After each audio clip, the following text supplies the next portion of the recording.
Well, hi there, and welcome to week 3 of this summer class. Sorry I don't have a cute little baby to gain your attention at the beginning of this week, but we are both feeling much better from COVID, and she went home. The nerve of her.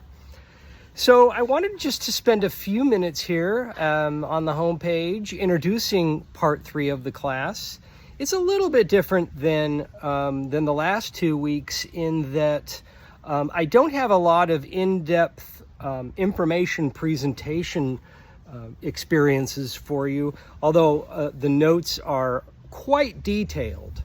And one of the things you're going to notice about the notes for part 3 is that there are only 3 objectives that are going to be measured on exam number 3, but those 3 objectives are all really big, and there are a lot of items required in order to measure all the nuances. Really, like objective 3.4 is really about 8 objectives in one. So the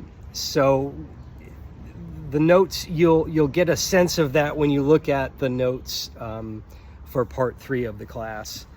So project 3 this week continues some of the content that's presented in the Understanding How We Learn visual guide. This time, though, I'm putting a little wrinkle in, and I'm asking you to examine some of the strategies that are recommended by the authors, and I'm going to ask you to consider or imagine being part of an investigation or some research to address some professional development variables related to teachers learning more about some of those strategies. And so I think it's a very creative project. And one of the things that you're going to notice in the project is that I'm asking you to consider how you might go about planning a qualitative investigation.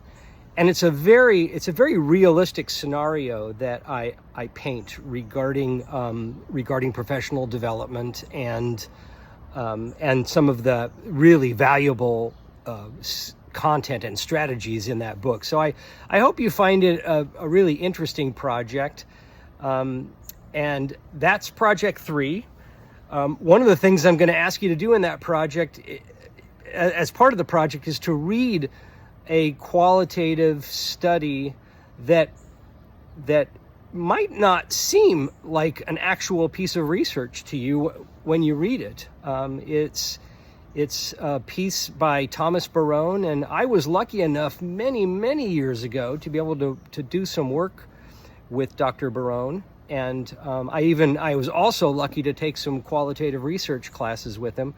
So that's a really interesting perspective that you're going to be learning more about in the materials for Project 3. So hopefully you're going to really enjoy it. There's only one chapter from the course text, that is the content text that you're going to be asked to study from the Kitsanis text.